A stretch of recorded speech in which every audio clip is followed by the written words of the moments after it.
Late autumn 1939. A cold drizzle drifted through the streets of London, softening the sounds of hurried footsteps and rattling trams. Inside a cluttered laboratory at University College London, a thin man with perpetually ink-stained fingers leaned over a workbench strewn with vacuum tubes, wires, and scavenged components. His name was Robert Watsonwatt, a Scottish engineer whose name was known to a few officials in the Air Ministry, but barely whispered beyond those walls. On this particular evening, he was not alone. Across the bench sat Edward Taffy Bowen, a young Welsh physicist and radar pioneer. Between them, a battered wooden box hummed faintly with a dry, pulsing rhythm. The device was not much to look at, a tangle of coiled wire, resistors, and surplus valves from an old civilian radio set. Yet what emanated from that wooden crate represented one of the most important sounds of the coming war, a crude but stable high-frequency radio signal, strong enough to punch through fog, darkness, and enemy jamming. To most engineers of the day, the thing was junk, a makeshift radio cobbled from scrap, far removed from the carefully machined instruments of Telefunken or RCA.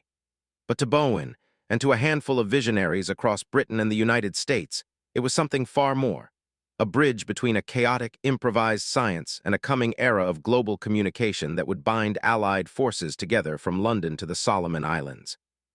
The story of how this junk radio became the backbone of Allied communications begins here, in this dimly lit laboratory, amid the smell of solder and hot dust. It begins with an argument over what counted as real engineering, and with one man's stubborn refusal to believe that Britain's fragile pre-war technology could withstand the onslaught of German electronic warfare. By the late 1930s, British military communication was built on rigid hierarchy and slow-moving infrastructure.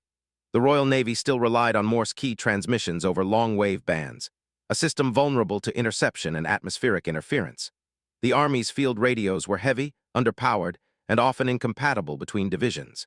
Even the Royal Air Force, despite pioneering radar, struggled to maintain consistent airborne communication beyond 100 miles. Equipment varied not only by manufacturer, but by frequency, valve type, and even battery design. What bound this chaos together in theory was the Post Office radio branch, the bureaucratic nerve center of British wireless communications. But in practice, decisions were delayed by committees and patent disputes. By contrast, the Germans had built their electronic forces around centralization and precision. Telefunken, Lawrence, and Siemens operated under strict military contracts, producing standardized transmitters and receivers tuned to carefully assigned frequency bands. Their equipment was elegant, rugged, and efficient. British scientists knew this. They also knew they could not match it, not with their limited resources, nor under the constraints of a peacetime economy. So they improvised. Among those improvisers was a wiry engineer named Reginald Victor Jones, a young physicist working under the Air Ministry's Scientific Intelligence branch. Jones was an oddity within the British establishment, sharp-tongued, informal, and prone to questioning orders. When he examined the state of British communications in the opening months of the war, he concluded that the nation's greatest weakness was not in men or machines, but in frequencies, the invisible spectrum that carried every radio message, every radar pulse, and every whisper of command between ships and aircraft. Frequency, he wrote later, was the real battlefield of the air. But the instruments available to fight on that battlefield were pitiful. Most British sets operated between 30 and 100 megahertz, suitable for line-of-sight radio but easily jammed. German units, by contrast, had mastered both lower and higher bands, shifting between them to evade interference. Jones and his colleagues at the Telecommunications Research Establishment, then known simply as Bawdsey Manor, knew they needed something faster, smaller, and more flexible. This need led them to a device dismissed by nearly every respectable radio engineer of the day, the super-regenerative receiver, a finicky, unstable circuit that squealed, oscillated, and often burned out its own valves. In commercial radio shops, it was a curiosity, a toy for amateurs. In military circles, it was considered too noisy for operational use. Yet in the hands of a resourceful physicist like Bowen or Jones, it offered one priceless advantage. It could be tuned quickly, across wide swaths of spectrum, using nothing more than improvised coils and a trained ear. It was, in every sense, a junk radio. But junk could be rebuilt faster than precision instruments.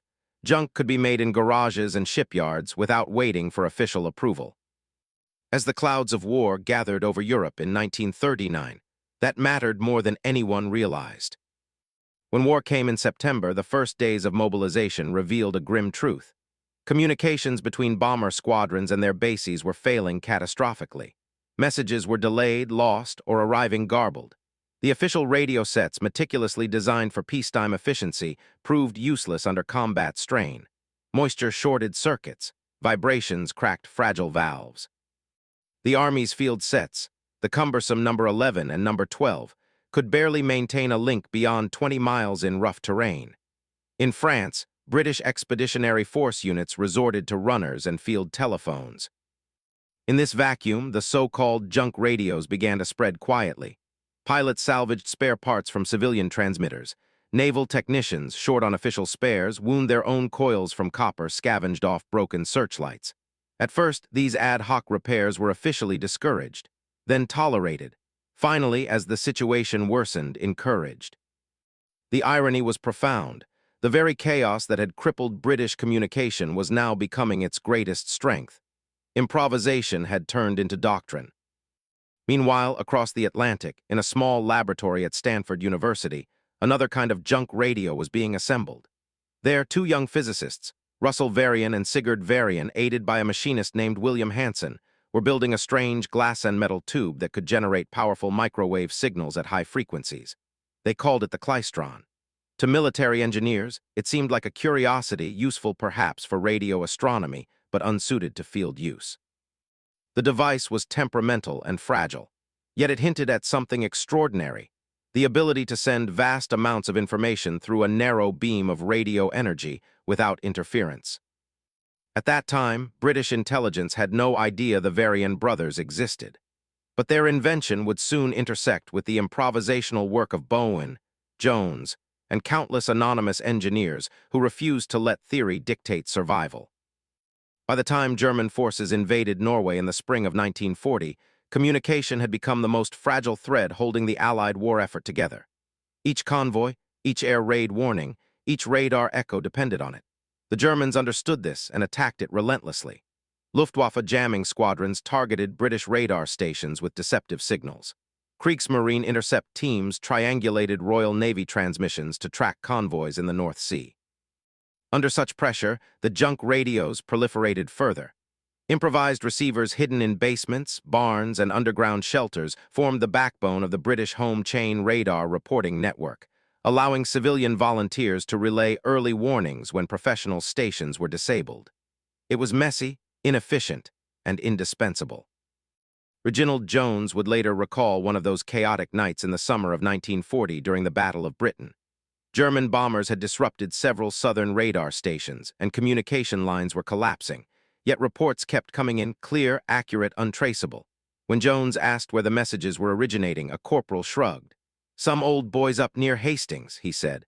"They've got one of them homemade wirelesses. Bit of junk, sir, but it works."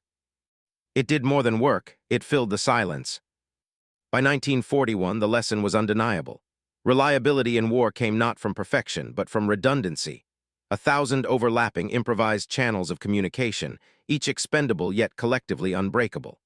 And it was here, amid that doctrine of improvisation, that one scientist's discarded prototype, a small, crude, frequency-hopping transmitter built from scrap, caught the attention of Allied command. Its inventor was Hedy Lamarr, an Austrian immigrant living in the United States, known to the world not as a scientist but as a Hollywood actress. Her idea, developed with avant-garde composer George Antheil, used synchronized rolls of perforated tape to change radio frequencies in sequence, preventing enemy jamming. When they presented it to the U.S. Navy in 1942, it was politely dismissed as impractical. The Navy saw only a fanciful curiosity, built by an actress and a musician.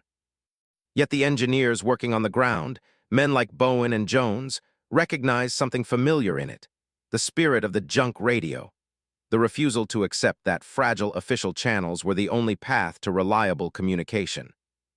The irony is that the Allies' future command networks, from radar-linked squadrons to amphibious fleets, would depend not on the polished precision of government laboratories, but on the restless ingenuity of outcasts and improvisers, scientists who saw beauty in noise, and who understood that chaos, if harnessed, could become order. As 1942 dawned, that realization was beginning to transform the Allied world. The next phase of this story would unfold across the deserts of North Africa, the jungles of Burma, and the decks of Pacific destroyers, where junk, radios, built from scavenged parts and guided by experimental theory, would prove more decisive than any official apparatus. Winter in North Africa, 1942. The sandstorms around El Alamein carried not only dust, but static, an invisible haze of noise that crippled radio sets. In the open desert where tanks and infantry sprawled across dozens of miles, communication was everything. Yet even the most carefully engineered British and American transmitters faltered. The heat warped vacuum tubes, dust-invaded relays, batteries drained under the relentless sun. When the Germans struck with coordinated armor, the Allied lines often fell silent. In one sector, a young Royal Signals sergeant named Peter Haversham faced exactly that silence. His wireless set number 19, the standard tank radio, had died within hours of engagement. The spare set was no better. Its valves had shattered during transport. Desperate, Haversham scrounged from wrecked vehicles, a jeep's ignition coil, a broken compass casing, fragments of field telephones, and built a crude transmitter based on an old design he remembered from pre-war amateur radio handbooks. It worked barely well enough to send Morse, the signal skipping across the sand, to a forward listening post. That jury-rigged contraption carried a message that changed the timing of an artillery strike and helped close the line before a German breakthrough. The device, dismissed by technical officers as a field curiosity, became legend among his unit. By the end of the North African campaign, hundreds of such improvisations existed. Mechanics carried wire spools beside ammunition. Engineers memorized alternate frequencies. Operators tuned by instinct rather than instrument. The Allied armies were discovering a fundamental law of electronic warfare. No single device could be trusted under combat stress, but a living network of adaptive minds could survive almost anything. Back in Britain, Reginald Jones and his colleagues were collecting field reports from these improvisers. The stories fascinated him, not just as technical anecdotes, but as a new philosophy of warfare. "The Germans," he wrote later, "had precision. We had adaptability." At the same time, a quiet revolution was occurring within American research circles. In a basement laboratory at the National Bureau of Standards, a team led by Daniel Noble, a Motorola engineer, was studying ways to make military radios less susceptible to jamming. Noble's concept borrowed directly from a patent filed by Hedy Lamarr and George Antheil, frequency hopping. Their patent, filed in 1941, described a transmitter and receiver pair that changed frequencies in perfect synchronization, following a prearranged pseudorandom sequence. It was inspired by the mechanics of synchronized player pianos, the rolls of perforated tape that advanced in perfect step. Lamarr's idea was simple but radical. If a transmitter jumped between frequencies faster than an enemy could detect or jam them, communication would remain secure. When the U.S. Navy first reviewed the concept, it was rejected as impractical. The idea of miniaturizing a frequency-hopping mechanism using mechanical piano rolls seemed absurd for wartime hardware. But to Noble and the engineers at Motorola, the principle itself was sound. If the mechanical synchronization could be replaced with electronic timing, the concept could transform radio communication entirely. That realization coincided with another crisis. By 1943, the Allies faced a growing German advantage in radio intelligence. The Kriegsmarine's B-Dienst intercept service was successfully triangulating convoy signals, reading Allied wavelengths with chilling precision. Standardized communication, once praised for efficiency, had become a liability. It was this danger that brought Lamarr's forgotten idea back from the archive. The Bureau of Ships and the Office of Scientific Research quietly reclassified the Lamarr-Antheil patent, moving it into a restricted category. Work began on adapting its principles using electronic circuits. Engineers replaced the mechanical rolls with oscillators governed by synchronized crystal timers. The result was a crude but functional system capable of shifting frequencies dozens of times per second. This was not yet the modern spread-spectrum technology we know today, but it represented the birth of secure Allied communications, an invisible shield against the enemy's listening ears. Meanwhile, on the front lines, soldiers continued to fight with improvisation as their creed. In the jungles of Burma, where humidity corroded every contact point, British and Indian signalers learned to coat radio valves with candle wax to keep moisture out. In the Solomon Islands, U.S. Marine engineers invented the walkie-talkie net, a mesh of portable FM radios relaying voice signals between infantry squads and air support. These networks operated on frequencies often overlapping or interfering, yet somehow maintained coherence through constant operator adjustment. It was messy, it was chaotic, and it worked. Historians would later note that these makeshift communications were what allowed coordination between naval bombardments and infantry landings during the island-hopping campaigns of 1943 and 1944. While Japanese defenders relied on fixed radio channels, easily disrupted by jamming, the Americans used flexible, overlapping signals that could shift and reform. The psychological effect was enormous. Japanese intelligence officers, trained to intercept and decode enemy transmissions, found themselves listening to noise, a cacophony of shifting frequencies that seemed to vanish before their instruments could lock on. To them, it felt as if the Americans had learned to speak invisibly. The irony was that this invisible speech had begun not in secret military laboratories, but in a Hollywood living room in the restless imagination of an actress who refused to be dismissed as decoration. By 1944, the concept of frequency agility was spreading quietly through Allied command. Daniel Noble's research was feeding into the design of new very high frequency, VHF, and ultra-high frequency, UHF, sets for the Army Signal Corps. British engineers at the Telecommunications Research Establishment were experimenting with synchronized transmitters that could hop across narrow bands to evade German jamming during radar bombing raids. Reginald Jones, always keen to understand the enemy's perspective, realized that the Germans had fallen into the same trap they once mocked the Allies for, overconfidence in precision engineering. The Reich's communication systems were exquisitely designed but brittle. Frequency changes required manual retuning. Replacement valves had to match exact tolerances, and the Luftwaffe's reliance on standardized frequencies made them easy targets for Allied countermeasures. Jones would later write that our strength lay not in the elegance of our machines, but in our capacity to make 1,000 ugly ones sing in chorus. That chorus grew louder as the war entered its final years. Across Europe, resistance fighters, equipped with small, improvised radios built from Allied airdrops, formed the connective tissue of secret networks. The S-phone system, designed by the British Special Operations Executive, allowed direct two-way communication between aircraft and ground agents using frequency-shifting techniques to avoid German detection. Each set was handmade, each slightly different, a deliberate measure to confound enemy interception. To an engineer's eye, they were crude, even ugly, irregular solder joints, mismatched valves, boxes marked with civilian brand names.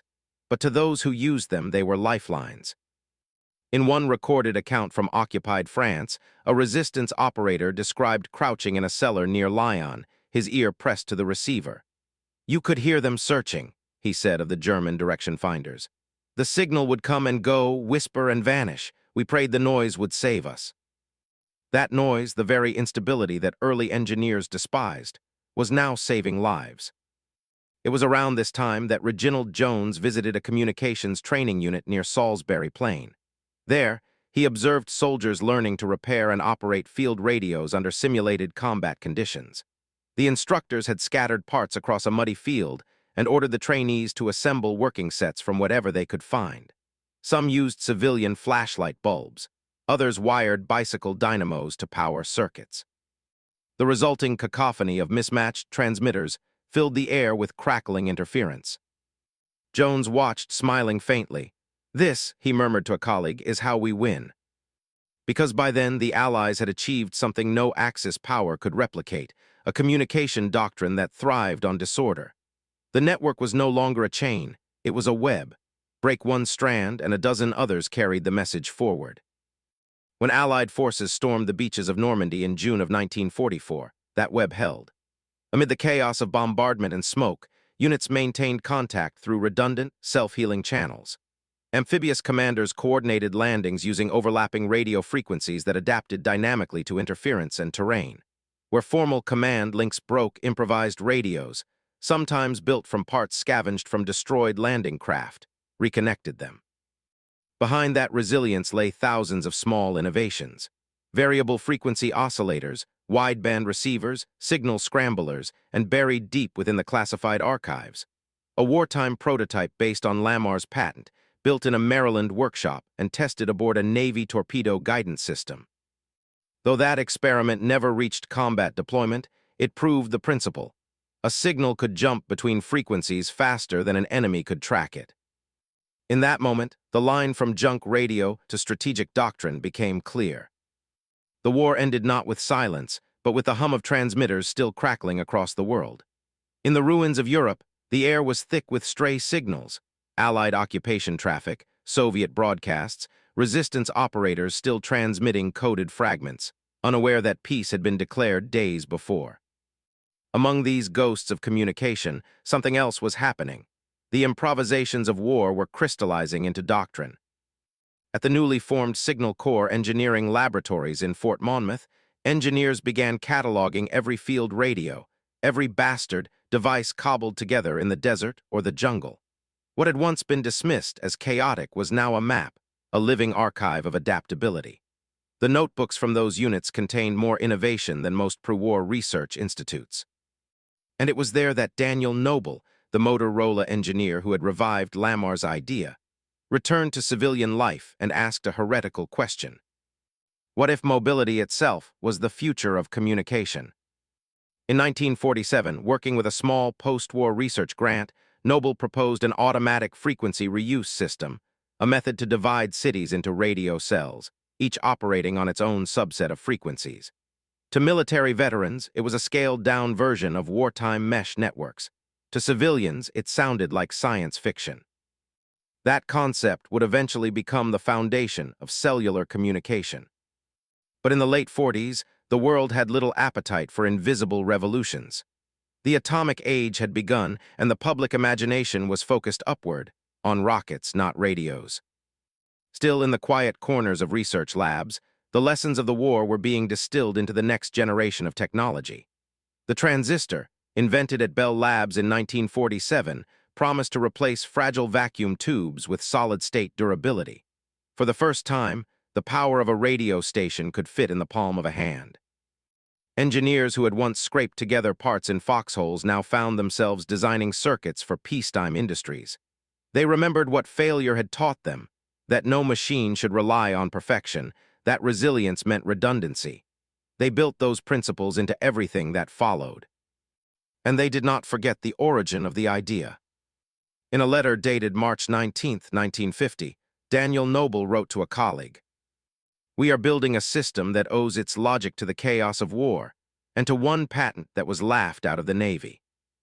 The patent he referred to was still gathering dust in a Washington filing cabinet, classified until the mid-1950s.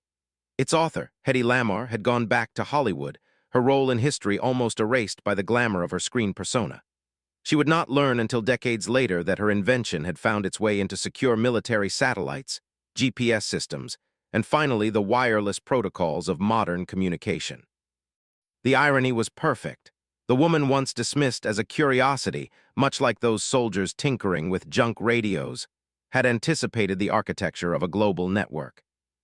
As the Cold War deepened, frequency hopping and spread spectrum techniques became strategic imperatives. The U.S. military developed the Sylvania AN ARC-164, a secure airborne radio that could change frequencies hundreds of times per second. NATO adopted similar systems under the codename Have-Quick. The Soviets, attempting to eavesdrop, found themselves confounded by the same problem that had plagued the Axis decades earlier. The signal moved too fast to track. Reginald Jones, by then retired, reflected on it in a lecture in 1963. "We learned," he said, "that perfection is the enemy of survival. The future belongs to the systems that can fail gracefully." That was not only a philosophy of warfare, it was the DNA of the information age. Because the very idea that defines our wireless world today, that billions of devices can share limited spectrum without collapsing into chaos, comes directly from the wartime doctrine of organized disorder. Every Wi-Fi router, every Bluetooth connection, every secure military satellite owes its existence to those same principles. Noise as camouflage, improvisation as strength, and adaptability as order in disguise. When you hold a smartphone and it shifts seamlessly from tower to tower, that's frequency agility, Lamar's ghost at work.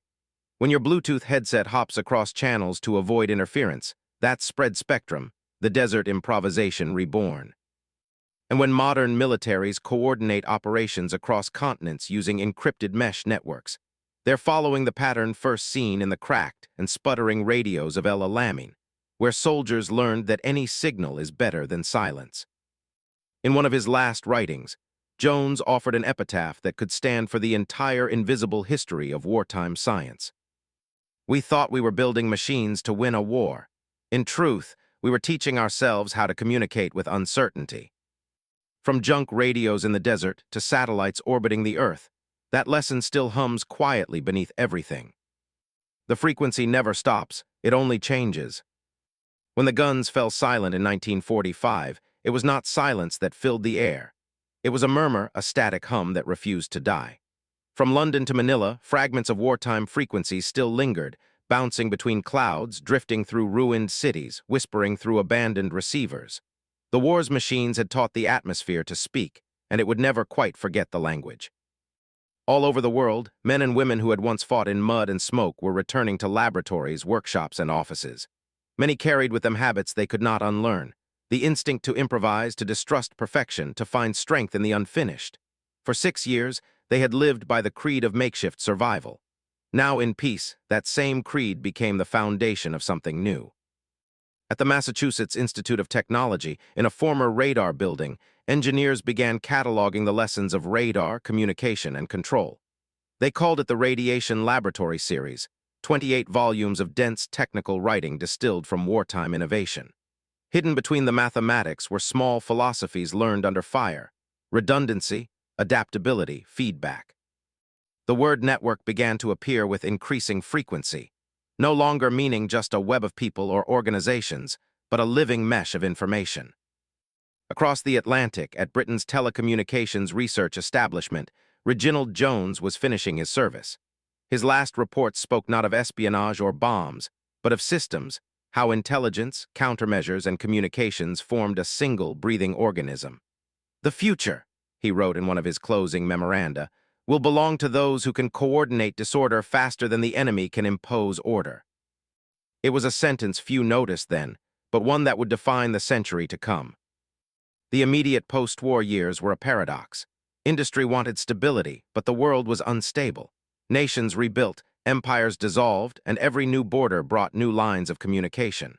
The military shrank, then swelled again as the Cold War dawned. The men who had spent their youth in secrecy now found themselves designing the infrastructure of global peace, a peace that would be maintained by signals. Among them was Daniel E. Noble, the Motorola engineer who had drawn on Hedy Lamar's forgotten frequency hopping patent. In 1947, he proposed a radical system for post-war communication. Instead of one massive transmitter serving an entire city, he suggested dividing the map into cells, each with its own small transmitter. Calls would hop from one cell to another, reusing frequencies efficiently.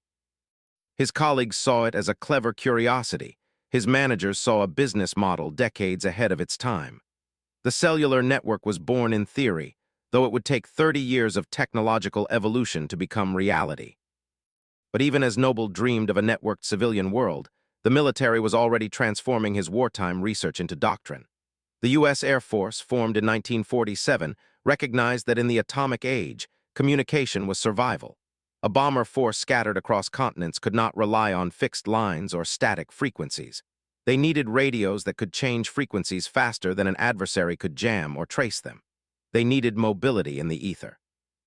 That same year, engineers at the National Bureau of Standards began experimenting with electronically controlled oscillators, circuits that could sweep across wide bands in microseconds. The project was classified, but its ancestry was clear: Lamar's principle of synchronized frequency hopping. What she had imagined as piano rolls and clockwork gears was now becoming a lattice of quartz crystals and vacuum tubes. The first secure, frequency-agile military radios were born quietly in the laboratories of peacetime. For Lamar herself, there was no fanfare. Hollywood had already moved on to new faces and new stories. Her patent sat in a filing cabinet, forgotten by all but a handful of engineers who could see its ghost reflected in their own work. She continued acting, inventing, and occasionally suing producers who used her likeness without permission. Only much later would she realize that her invention had traveled further than any of her films. By the early 1950s, the lessons of wartime improvisation had seeped into civilian life in subtler forms. Radio amateurs, many of them veterans, carried their field habits into basements and attics, building home transmitters from war surplus parts. They formed the ham radio community, a global fraternity of tinkerers who talked across continents, experimenting with antennas, relays, and new modulation techniques. Without realizing it, they were extending the wartime idea that communication thrived on diversity, not uniformity. Every station was different. Every voice found its own path through the noise. In government circles, the same idea took a more strategic form. The Cold War demanded systems that could survive nuclear disruption. Military planners understood that a single missile strike could destroy centralized command. The only answer was decentralization, a network without a single point of failure. That logic would eventually lead, through a web of research contracts and academic experiments, to the ARPANET, the ancestor of the Internet. Its architecture, packets routing dynamically through redundant paths, was the direct descendant of those chaotic allied radio networks that had somehow held together under fire. Meanwhile, in commercial engineering, frequency hopping and spread spectrum were gaining ground. They were no longer mechanical tricks but algorithmic strategies. Instead of changing channels at random, transmitters could follow mathematical sequences known only to authorized receivers. Each jump concealed the message within a blur of background noise. To anyone else, it sounded like static, a modern echo of those allied radios whose noise had once shielded them from detection.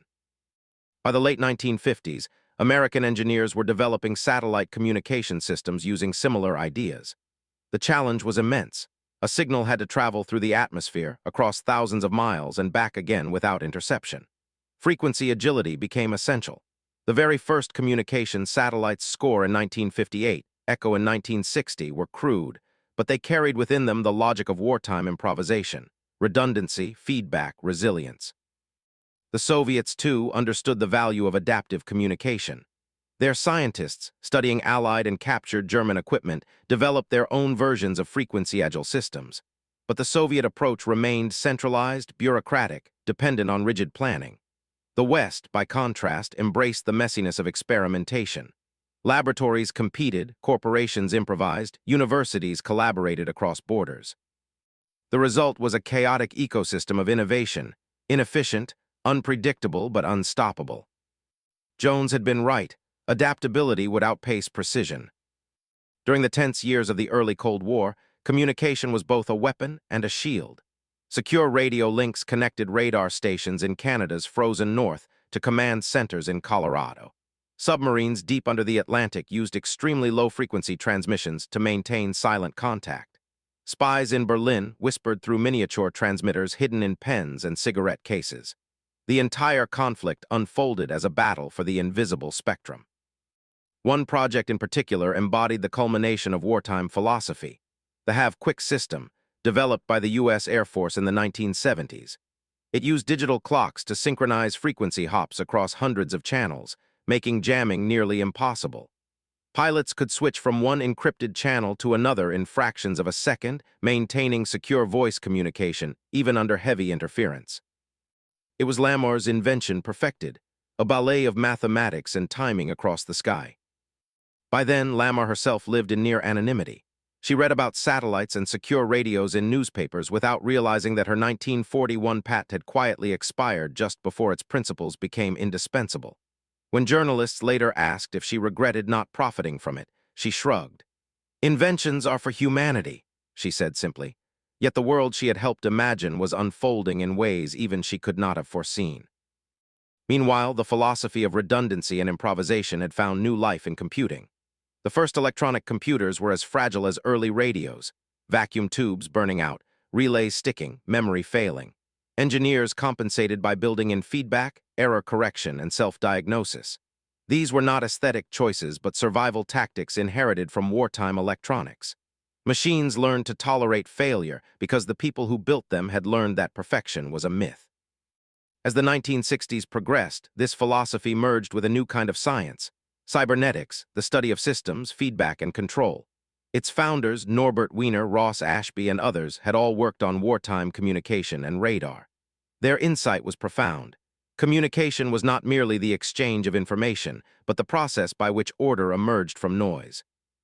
The same principle that kept radios alive in the desert could explain the behavior of organisms, economies, even societies.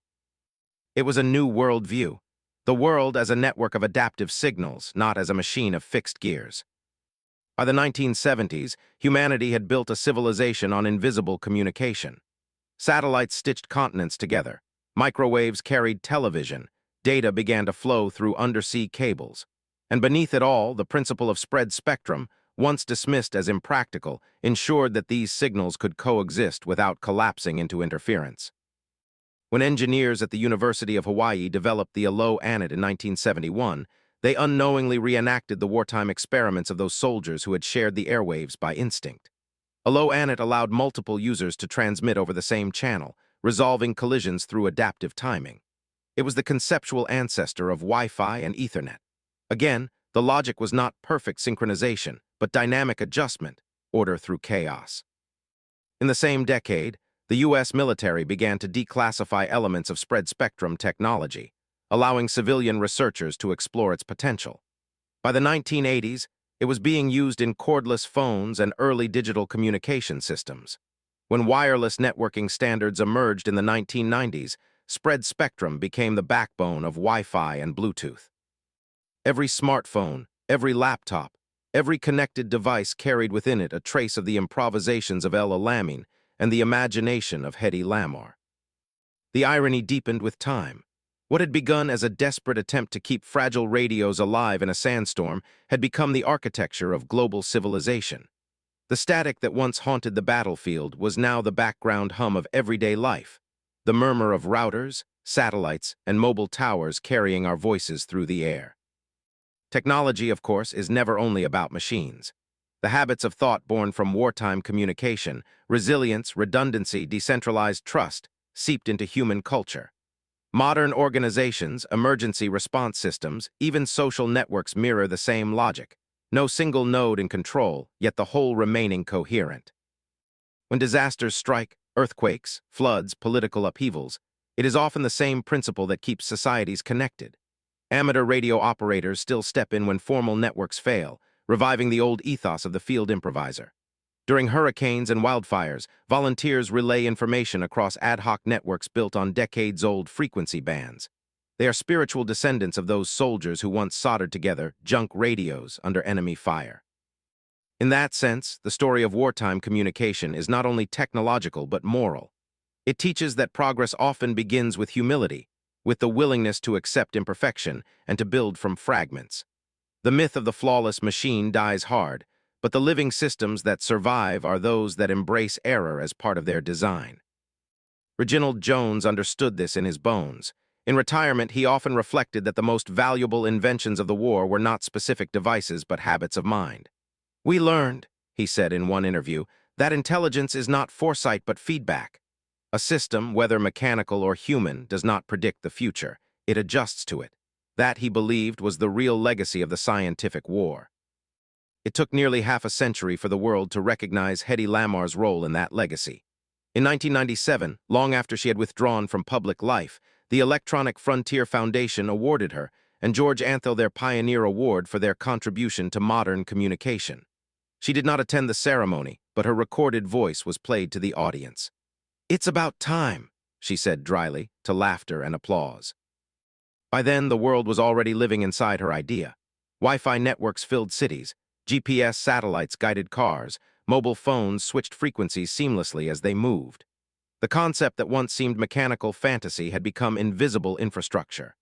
Lamarr died 3 years later, unaware that the same military agencies that had once dismissed her patent were now using its descendants to encrypt global command systems. Yet her recognition came not only from engineers, but from artists, historians, and philosophers who saw in her story a symbol of something larger. The convergence of creativity and necessity, beauty and function, intuition and mathematics. The war that had once consumed the world had also forced it to think differently, to see chaos not as an obstacle but as a medium.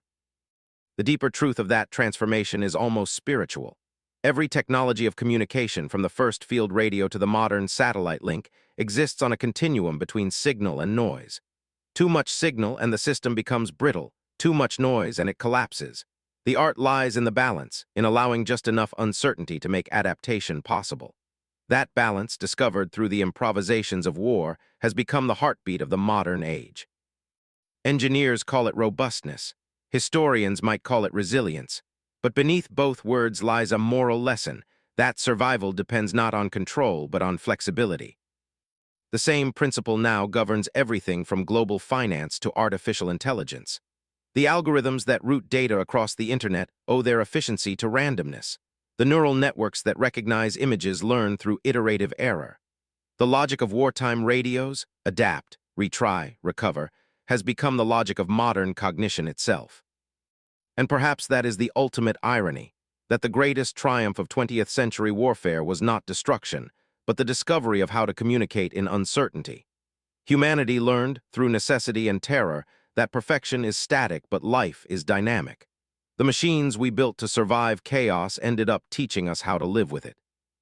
In the last years of his life, Reginald Jones was asked what he thought history would remember of his generation. He paused, considering.